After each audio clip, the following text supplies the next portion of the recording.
Welcome to Spread the Word. Oh, it sounded so quiet. It sounds so quiet. Oh, Julia. She's off in a traveling adventure solo trip, which is very exciting. She's doing all of these fun literary things. Like I said, we just saw a picture of her in a very old library standing on a ladder. All very picturesque. So a few years ago, we decided we would use December as the month that we read a book that we wanted to during the course of the year, or that we really liked during the course of the year, but that didn't make it in time for a Spread the Word episode. And so that's what we did. But I settled on Ordinary Monsters by Jan Morrow. It is a brick, so whereas you read the shortest book possible, I read the longest book possible. This is historical fantasy set in the UK, and there's also a storyline that takes place in the US. The premise is really cool, I think, that there are people, children, that manifest these powers, abilities, and there's this school that basically finds these children and brings them to the school to ostensibly protect them from the rest of the world. Gotcha. Basically, and to help them not hurt people.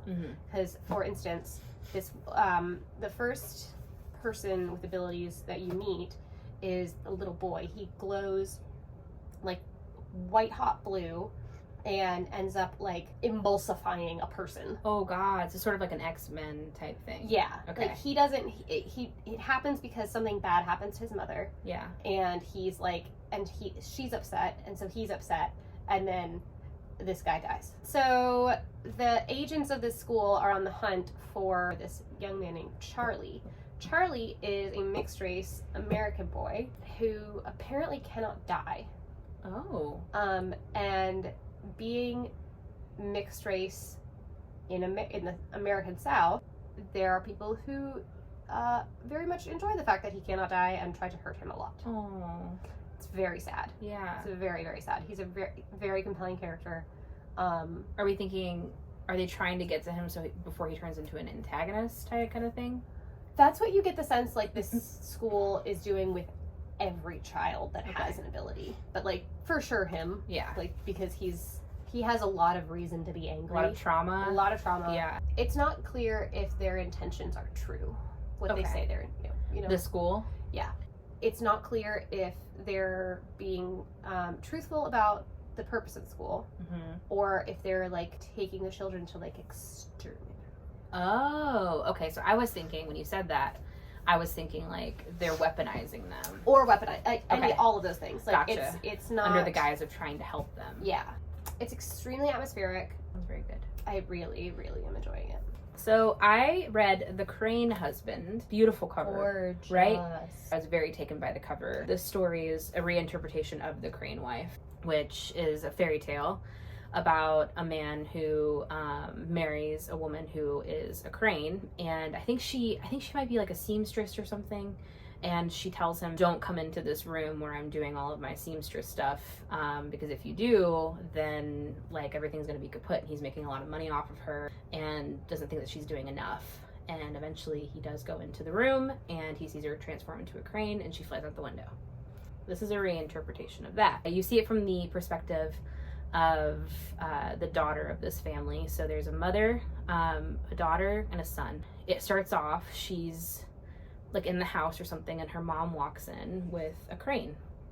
A large, man-sized crane. He's got a hat.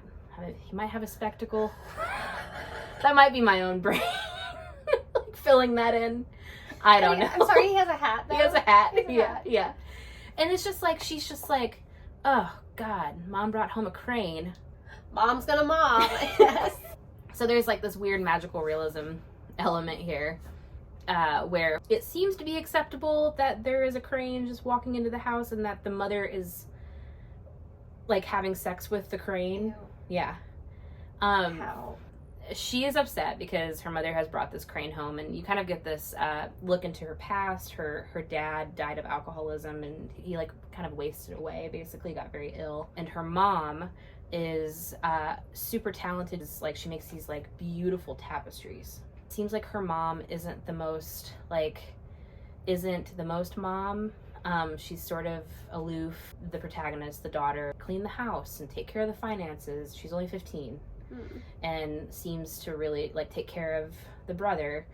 And she did this before the crane came in the house. The mother was a little more present before that, but since the crane has come into the house, she's even less present. She's like coming downstairs with cuts and bruises. The mother and the crane will like hole up in the mother's studio for days, and it seems like they're trying to do something. You're not really sure what that something is. Create a new species? Create a new species, make it so that he's permanently a man or something. There's something going on. And so you figure out that this story is sort of this allegory for women in abusive relationships. The daughter starts saying things like, I didn't know then that the reason she has cuts all over her body is because he's avoiding her face. She does a really good job of being lyrical while still being from a 15-year-old's voice. A 15-year-old who is clearly has some trauma and who has been forced to grow up faster than she should. Yeah. That is the crane husband. Sounds very weird. It is very but good. Yeah. It's very weird. Yeah. So we have a little special treat for you. We're going to flip it over to Julia and Jessie, her sister, over in Lisbon. As I said, they're in Portugal. So we're taking Spread the Word International now. And then what is it? Salugi. Sure. Hi everybody. Julia here, obviously. Some of you may know my sister, Jessie. We are here in Lisbon because we were traveling together during our usual Spread the Word taping. So Jessie is going to be our guest star this month. And we're going to chat about some books that we've sort of read near this trip or that have been lingering on our minds. Saúde. That is a guess at pronunciation. So if anyone out there knows how to say it correctly, Sure. by all means. So the book that I read most recently that still sticks with me today is The Mysterious Death of Vivek, which is Nigerian fiction, which is one of my favorite genres, as you know. I don't know how I got into it, but here I am. I love it. Yes. Yeah. It's about a young person named Vivek, and he's from a small town in Nigeria, and he always sort of feels different, like ever since he's born. His birth also coincides with his grandmother's death, so there is this thought that maybe her spirit lives inside of him. And his whole life is a little bit of a struggle because he always feels different, but one of his best friends and closest confidants is always his cousin. And it goes through his life, but the book opens up with his mother finding him dead on their doorstep. His head is bashed in. They don't know what's happened. It seems to be a very gruesome death. He is naked. That's a really aggressive start. A really aggressive crime. Yeah. A really aggressive start. Yeah. Immediately you're like, how did this person die? Yeah. And then it goes through his whole story. I won't give anything away. But it does turn out that he has a relationship with his cousin, his male cousin. And that really struck me as interesting because I think my initial thought when you think of, I don't want to use the harsh I word, but incest. Yeah. Is Harsh I word. a little bit like ew. It's a little ew factor. Yeah. But this book really made me think, like, is it actually wrong Right. if it's a same-sex relationship? Because incest is society-based, but has the science of, gene pool. And if you're Yeah. not going to have children, then Is it bad matter? if you're not going to have a child? Yeah. Is it quote-unquote wrong? So the book, made you question the ethical, morality, societal expectation of incest. I think the book and the story just made me think a little more like, don't judge anyone's relationship. They were both queer people in that their community was so forbidden. Yeah. And they just found each other, and I don't know, it was just very heartfelt and warm. And I mean, even in my own journey, like, I think I'm just a little biased towards Yeah. Oh, queer stories. towards queer stories. Yeah. So I feel like the strongest argument against it is the Biology. biology. Yeah. I will think twice before I judge. An incest situation. It sounds Between weird to say it out consenting loud. adults. But yeah, like, I don't know. If that doesn't make you want to read Vivek I don't know. Want to feel conflicted about whether you like an incest relationship? That's the book for you. Yeah.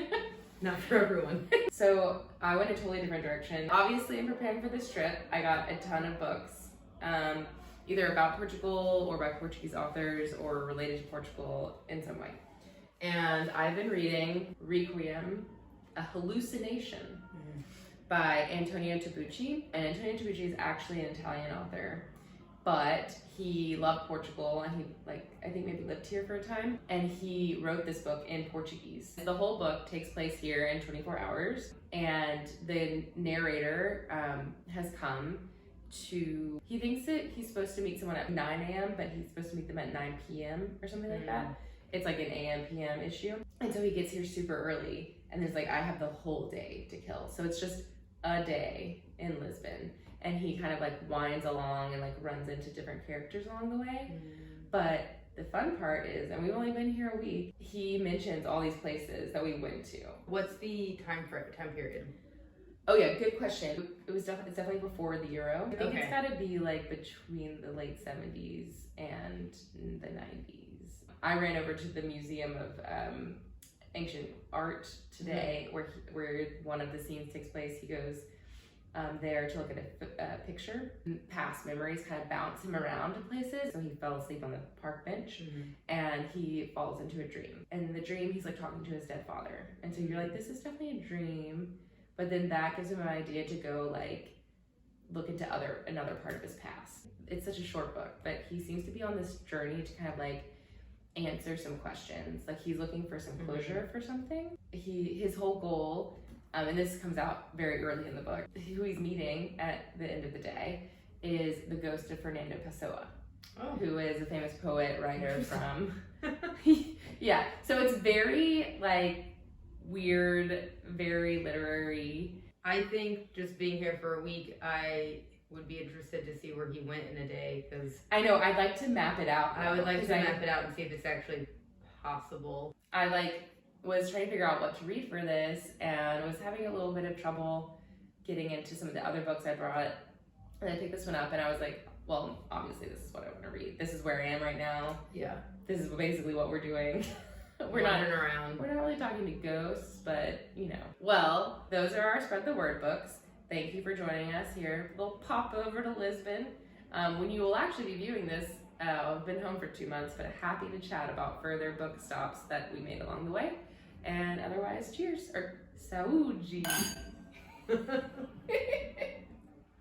That was December's episode of Spread the Word. All right, well, goodbye. How do they say bye in Portuguese, Ciao.